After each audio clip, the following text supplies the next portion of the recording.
Hello guys, welcome back to my YouTube channel. അപ്പോൾ യാത്രകളെ ഏറെ ഇഷ്ടപ്പെടുന്നൊരു വ്യക്തിയാണ് ഞാൻ. അപ്പോൾ അതുകൊണ്ടുതന്നെ നമ്മൾ ഇന്നൊരു യാത്ര പോവുകയാണ്. ഇപ്പോൾ സമയം 12 മണി കഴിഞ്ഞിട്ടുണ്ട്. അപ്പോൾ യാത്ര ആയതുകൊണ്ട് തന്നെ പല സ്ഥലങ്ങളിൽ നിർത്തി ഒരു ചെറിയ ചായയൊക്കെ കുടിച്ചിട്ടാണ് നമ്മൾ യാത്ര തുടർന്നിട്ടുള്ളത്. ഈ രാത്രിയിലുള്ള യാത്ര ഭയങ്കര ടെൻഷൻസ്, ഫുൾ നെഗറ്റീവാണ്. നിങ്ങൾക്ക് അങ്ങനെയാണോ? അപ്പോൾ നമ്മൾ ഏകദേശം ഒരു 6 മണി 6:30 ആകുമ്പോഴത്തേക്ക് നമ്മൾ ഉടുപ്പിയിലെത്തിയിട്ടുണ്ട്. ഉടുപ്പിയിലോട്ടാണ് നമ്മുടെ യാത്ര. ഇതാണ് നമ്മുടെ ഹോട്ടൽ മന്ദാര റെസിഡൻസി. അപ്പോൾ ഇവിടെ കുറേ പ്ലേസ് ഉണ്ട് നമുക്ക് എൻജോയ് ചെയ്യാൻ പറ്റിയ. അമ്പലം മാത്രമല്ല, അല്ലാതെയുള്ള കുറേ ടൂറിസ്റ്റ് പ്ലേസ് ഉണ്ട്. അപ്പോൾ നമ്മളിതാ ഹോട്ടൽ നമ്മുടെ റൂമിൽ എത്തിയിട്ടുണ്ട്. ഇതാണ് നമ്മുടെ റൂം. അത്യാവശ്യം നല്ല ഒരു സ്യൂട്ട് റൂമാണ്. അപ്പോൾ ഇതാണ് ഡ്രസ്സിങ് ഏരിയ. അപ്പോൾ നമ്മളെപ്പോഴും മിറർ കാണുന്ന സമയത്ത് നമ്മൾ ശ്രദ്ധിക്കാറുള്ള വയറ് നന്നായിട്ട് ചാടിയിട്ടുണ്ട്, എത്ര കിലോ ചാടി നോക്കിയാണ്. പക്ഷെ ഇവരാണെങ്കിലോ, അവർ 2 ജിംനാസ്റ്റിക് പോസ് ഇട്ടതിന് ശേഷം മസിൽ നന്നായിട്ട് ഡെവലപ്പായിട്ടുണ്ട്, പെരുത്ത് അങ്ങോട്ട് കയറിയിട്ടുണ്ട്. അപ്പോൾ ഇതാണ് ബാത്റൂം. അപ്പോൾ നമ്മൾ ഇന്നലെ രാത്രി തീരെ കിടക്കാത്തതുകൊണ്ട് കുറച്ച് സമയം ഒന്ന് റെസ്റ്റ് എടുക്കാമെന്ന് വിചാരിച്ചു. അങ്ങനെ ഒരു 10-11 മണിയായപ്പോൾ നമ്മൾ ഫ്രഷായി നമ്മൾ ഫുഡ് കഴിക്കാൻ പോവുകയാണ്.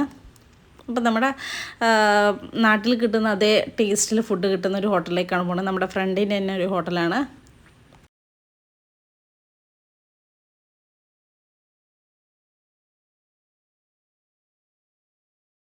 അപ്പോൾ നമ്മൾ കഴിച്ചത് ബൺ പൊറോട്ടയും ചിക്കൻ ഇഷ്ടമായിരുന്നു, കൂടെ ജ്യൂസും ഫ്രൂട്ട്സും ഉണ്ടായിരുന്നു. അപ്പോൾ അടിപൊളി ടേസ്റ്റ് ആയിരുന്നു നമ്മുടെ ബൺ പൊറോട്ടയും ചിക്കൻ ഇഷ്ടവും. ചിക്കനൊക്കെ ഭയങ്കര സോഫ്റ്റ് ആയിരുന്നു. അപ്പോൾ ഭക്ഷണമൊക്കെ കഴിച്ച് നമ്മൾ പോയത് സെൻറ്റ് മാരീസ് ഐലാൻഡിലോട്ടാണ്.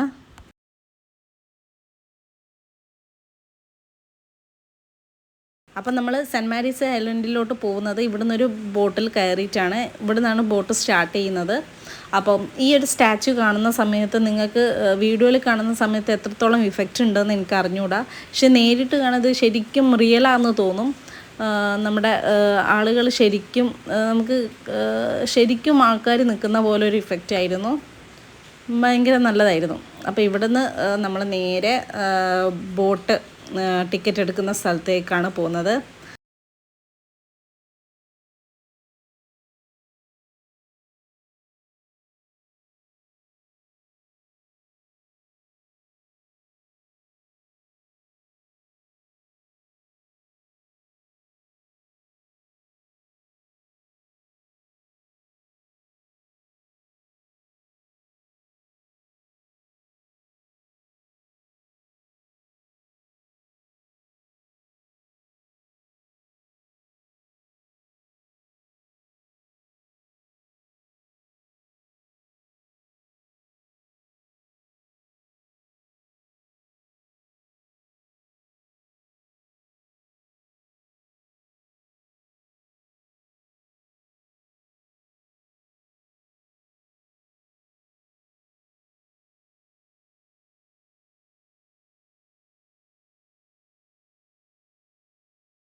ഇവിടെയൊക്കെ നമ്മൾ സാധാരണ പാർക്കിലുണ്ടാകുന്ന പോലെ കുട്ടികളെ അട്രാക്റ്റ് ചെയ്യാനുള്ള കുറച്ച് സ്റ്റാച്യൂസും, അതായത് നമ്മൾ കണ്ടില്ലേ നേരത്തെ പൂച്ചയുടെ, ഫിഷിൻ്റെ ഒക്കെ, പിന്നെ കളിക്കാനുള്ള ഏരിയ, അതൊക്കെയേ ഉള്ളൂ. ഇവിടുന്ന് പിന്നെ നമ്മൾ നേരെ ടിക്കറ്റ് കൗണ്ടറിലോട്ടാണ് പോകുന്നത്.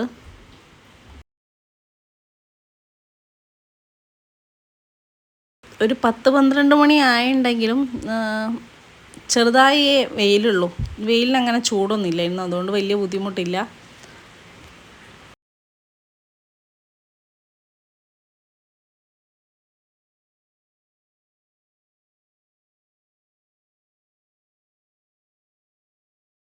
ചെറിയ ചെറിയ ഷോപ്പിംഗ് കടകളേ ഉണ്ടായിരുന്നുള്ളൂ. ഈ വെള്ളം, ജ്യൂസ്, സ്നാക്സ് ഐറ്റംസ്, പിന്നെ തൊപ്പി, അങ്ങനെയുള്ള ചെറിയ കടകളേ അവിടെ ഉണ്ടായിട്ടുള്ളൂ.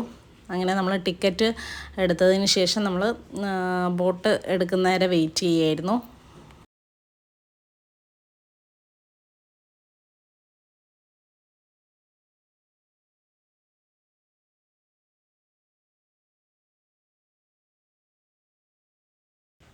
ആ ബോട്ട് എടുക്കുന്നവരെ ഇങ്ങനെ കുറച്ച് അഭ്യാസ പ്രകടനങ്ങളൊക്കെ സ്വാഭാവികമാണല്ലോ കുട്ടികൾക്ക്. അങ്ങനെ കുറച്ച് ആ കമ്പിയുടെ മുകളിലൊക്കെ കയറി തൂങ്ങിയിരുന്ന് കളിച്ചു. ശേഷം നമ്മൾ ഇത് നമ്മൾ ബോട്ട് നിർത്തിയിട്ട് അതിൻ്റെ ബോട്ടിൻ്റെ അടിയിലും സൈഡിലൊക്കെ ആയിട്ട് ഇങ്ങനെ കുഞ്ഞു മീനല്ല, അത്യാവശ്യം വലിയ മീനുകളൊക്കെ പോകുന്നത് നോക്കി നിൽക്കുകയായിരുന്നു.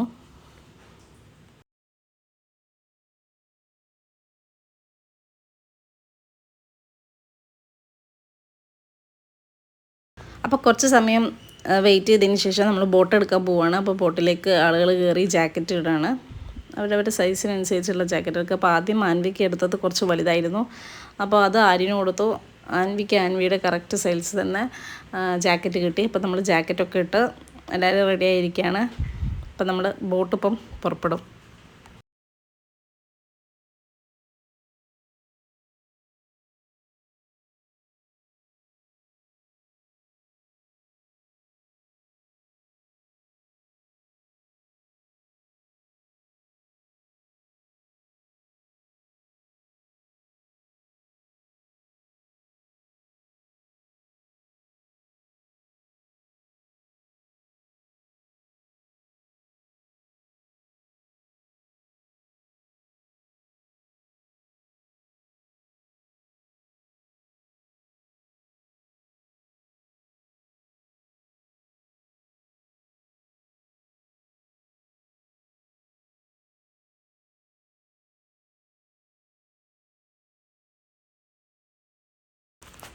അപ്പോഴാണ് നമ്മുടെ ബോട്ടിൻ്റെ സൈഡിൽ കൂടി വേറൊരു ബോട്ട് പോകുന്നതാണ്. ആ ബോട്ടിലാണ് നിറച്ച് മീനാണ്, മീൻ പിടിച്ചു കൊണ്ടുപോകുന്നതാണ്. അപ്പോൾ അത് കാണിച്ചു തരാണ്. ഇതാ കാണുന്നൊക്കെ മീനാണ്.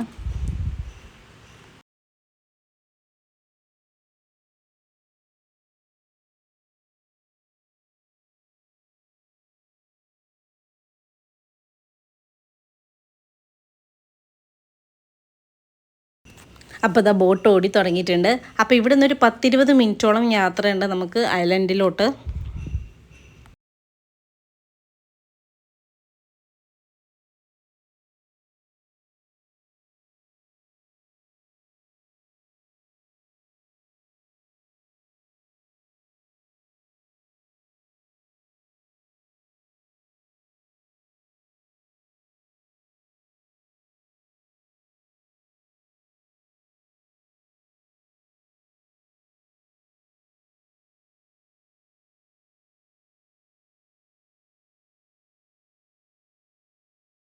അപ്പോൾ കുറച്ച് സമയം കഴിഞ്ഞപ്പോൾ നമ്മൾ ഇരിക്കുന്ന സൈഡ് വെയിലായപ്പോൾ നമ്മൾ ഇപ്പുറം കുറച്ചിങ്ങോട്ടേക്ക് മാറിയിരുന്നു.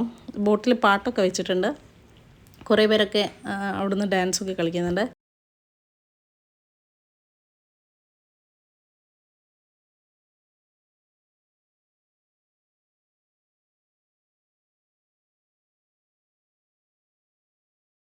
അപ്പോൾ നമ്മൾ എത്താറായിട്ടുണ്ട്. ഈ കാണുന്നതാണ് ഐലൻഡ്.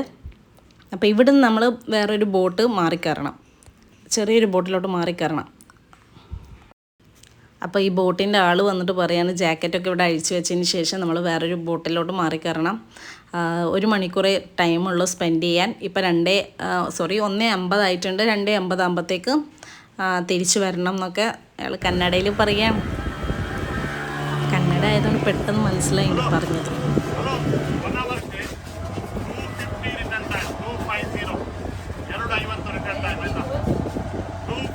रिटर्न टाइम 2:50 ಜಾಕೆಟ್ सब निकल के डालो शू निकल के हाथ पकड़ो शू ಎಲ್ಲ ತೆಗೆದು ಕೈಯಲ್ಲಿ ಇಟ್ಕೊಳ್ಳಿ ಜಾಕೆಟ್ ಎಲ್ಲ ತೆಗೆದು ಮುಂದೆ ಹಾಕಿ 2:50 2:50 ರಿಟರ್ನ್ ಟೈಮ್ 2:50. അപ്പോൾ അവിടെ നിന്ന് നമ്മൾ ചെറിയ ബോട്ടിലോട്ട് മാറിക്കയറൊന്നും എടുക്കാൻ പറ്റിയില്ല, കാരണം പെട്ടെന്ന് വെള്ളമായിരുന്നു. ഫോണൊക്കെ എടുത്തിട്ടുണ്ടെങ്കിൽ വെള്ളത്തിൽ വീണ് പോയിട്ടുണ്ടെങ്കിൽ പിന്നെ ദൈവമേ എന്ന് വിളിച്ചിരിക്കേണ്ട അവസ്ഥയായിരുന്നു. മക്കൾക്കാണെങ്കിൽ വെള്ളത്തിൽ ചവിട്ടിയപ്പം എന്തോ ഒരു സ്വർഗം കിട്ടിയൊരു ഫീലിംഗ് ആയിരുന്നു. പിന്നെ വെള്ളത്തിൽ നിന്ന് ഇറങ്ങുന്നില്ല. അങ്ങനെ ഇതാണ് നമ്മുടെ ഐലൻഡിലോട്ടുള്ള എൻട്രൻസ്. ഭയങ്കര ബ്യൂട്ടിഫുള്ളായിരുന്നു കാണാൻ. ഈ വെച്ചതൊക്കെ നമ്മുടെ ഓലയുടെ മടലാണ്. അത് വെച്ച് അതിൽ പെയിൻറ്റ് ചെയ്ത്, കാരണം ഇതിൻ്റെ ലുക്ക് തന്നെ മാറിയിട്ടുണ്ട്. ഭയങ്കര ബ്യൂട്ടിഫുള്ളായിരുന്നു. The welcome to saint Mary's island.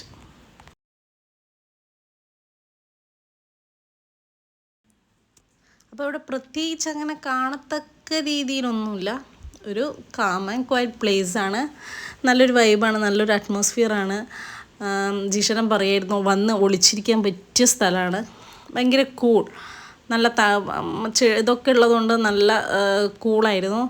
പിന്നെ ഈ ഐലൻഡിനെ കുറിച്ച് പറയുകയാണെങ്കിൽ വാസ്കോ ഡ ഗാമ ആദ്യമായി കോഴിക്കോട് എത്തുന്നതിന് മുമ്പ് ആദ്യം വന്നത് ഇവിടെയായിരുന്നു 1498. അദ്ദേഹത്തിൻ്റെ അമ്മയുടെ ഓർമ്മയ്ക്കാണ് ഈ ഐലാൻഡിന് സെൻറ്റ് മാരീസ് ഐലാൻഡ് എന്ന് പേര് വന്നത്. പിന്നെ ഈ ഐലാൻഡിന് കോക്കനട്ട് ഐലാൻഡ് എന്നും പേരുണ്ട്. പിന്നെ ഇന്ത്യയിലെ ആദ്യത്തെ ബസാലിറ്റിക് റോക്ക് ഫോം എക്സോജോണൽ ഫോമിൽ ഉള്ള ഐലാൻഡ് ഇതാണ്. അങ്ങനെയുള്ള കുറച്ച് കാര്യങ്ങളൊക്കെ നമ്മൾ അവിടെ എഴുതി വെച്ച് ഉള്ള അറിവാണ്. എന്നിരുന്നാലും നല്ലൊരു കൂൾ ഏരിയ ആയിരുന്നു. ഒരു സുഖമാണ് അവിടെ അങ്ങനെ ഇരുന്ന് സ്പെൻഡ് ചെയ്യാൻ. അല്ലാതെ പ്രത്യേകിച്ച് വലുതായി ഒന്നും സ്പെൻഡ് ചെയ്യാനോ അങ്ങനെയൊന്നും ഇല്ല. കുറച്ച് നേരം ഇങ്ങനെ നമുക്ക് കാറ്റ് കൊണ്ടിരിക്കാം, അത്ര തന്നെ. പിന്നെ കുറച്ച് അങ്ങോട്ടേക്ക് ഈ ഫോട്ടോ എടുക്കാനുള്ള ഏരിയാസൊക്കെ ഉണ്ട്. അത് നമ്മുടെ പ്ലാസ്റ്റിക് കൊണ്ട് ഉണ്ടാക്കിയൊരു പൈപ്പിൻ്റെ ഷേപ്പിൽ പ്ലാസ്റ്റിക്കൊക്കെ വെച്ച് ഇങ്ങനെ ഒരു ആർട്ട് വർക്കാണ്. നന്നായിരുന്നു. അല്ലാതെ പ്രത്യേകിച്ച് വേറെ ഒന്നുമില്ല, ഈ കാണുന്നൊക്കെ ഉള്ളൂ. പിന്നെ ഈ വരുന്നവർക്ക് കുടിക്കാനൊക്കെ ആയിട്ട് ചെറിയൊരു റെസ്റ്റോറൻറ്റ് പോലെയൊക്കെ ഉണ്ട്. അത്രയൊക്കെ ഉള്ളൂ ഇവിടെ, അല്ലാതെ പ്രത്യേകിച്ച് വേറെ ഒന്നുമില്ല. ജീഷേട്ടൻ പറയായിരുന്നു ഒളിക്കാനൊക്കെ പറ്റിയ സ്ഥലമാണ്. ശരിയാണ്, ഒന്ന് ഒളിച്ചിരിക്കാൻ പറ്റിയ സ്ഥലമാണ്. പക്ഷെ ഇവിടെ ഇങ്ങനെ ഹ്യൂമൻ ലിവിങ്സ് ഒന്നും ഇല്ല എന്നാണ് അവിടെ എഴുതി വെച്ചിട്ടുള്ളത്.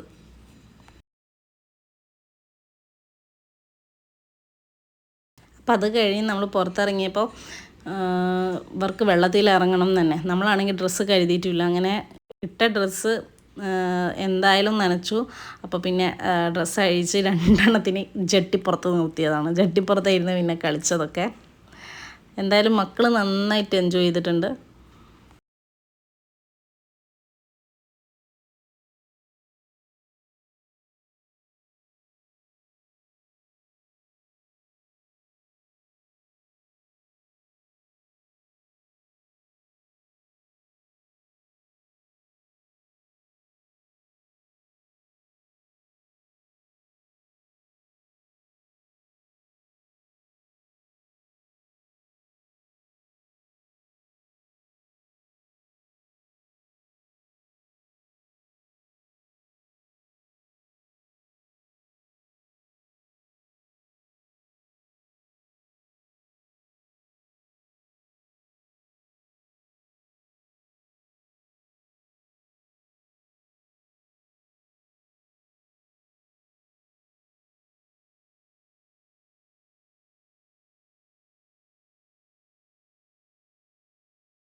അപ്പോൾ കുറേ സമയം വെള്ളത്തിൽ കിടന്ന് ഉരുണ്ടും മറിഞ്ഞും കളിച്ചതിന് ശേഷം പിന്നെ ബോട്ട് വരാനുള്ള സമയമായപ്പോൾ വേഗം ഡ്രസ്സൊക്കെ ചെയ്ത് നമ്മൾ തിരിച്ച് പോകാനുള്ള ബോട്ട് വന്നിട്ടുണ്ട്. അപ്പോൾ വേഗം ഡ്രസ്സൊക്കെ ചെയ്തതിന് ശേഷം നമ്മൾ ബോട്ടിൽ കയറി. ഇത് നമ്മുടെ മെയിൻ ബോട്ടാണ്. മെയിൻ ബോട്ടിൽ കയറിയതിന് ശേഷം നമ്മൾ നേരെ എവിടെ നിന്നാണോ കയറിയത് അങ്ങോട്ടേക്ക് പോവുകയാണ്. ഇവിടെ നിന്നും നേരത്തെ പറഞ്ഞതുപോലെ 10-20 മിനിറ്റോളം യാത്രയുണ്ട്. ശേഷം നമ്മളവിടെ ഇറങ്ങിയപ്പം ഇവർക്ക് ക്യാപ്പ് വേണമെന്ന് പറഞ്ഞ് ഭയങ്കര വാശി. അപ്പോൾ രണ്ടുപേരും ഓരോ ക്യാപ്പ് വാങ്ങി. പിന്നെ വിശന്നിട്ട് വയ്യായിരുന്നു. അങ്ങനെ പിന്നെ അവിടുന്ന് ക്യാപ്പൊക്കെ വാങ്ങി നമ്മൾ കുറച്ച് നേരം അവിടെ നിന്നൊക്കെ ഫോട്ടോസൊക്കെ എടുത്തതിന് ശേഷം നമ്മൾ നേരെ ഹോട്ടലിലോട്ട് പോയി. അവിടുന്ന് പിന്നെ നമ്മൾ നേരെ ഹോട്ടലിലോട്ട് വന്നു, ഭക്ഷണമൊക്കെ കഴിച്ചു. ബിരിയാണി ആയിരുന്നു കഴിച്ചത്. അപ്പോൾ ഇന്നത്തെ വീഡിയോ ഇത്രയേ ഉള്ളൂ. അപ്പോൾ വീഡിയോ ഇഷ്ടപ്പെട്ടാൽ ലൈക്ക് ചെയ്യുക, ഷെയർ ചെയ്യുക, കമൻറ്റ് ചെയ്യുക, സബ്സ്ക്രൈബ് ചെയ്യാൻ മറക്കരുതേ. ഇത് അവിടെ നിന്ന് എടുത്ത കുറച്ച് ഫോട്ടോസാണേ.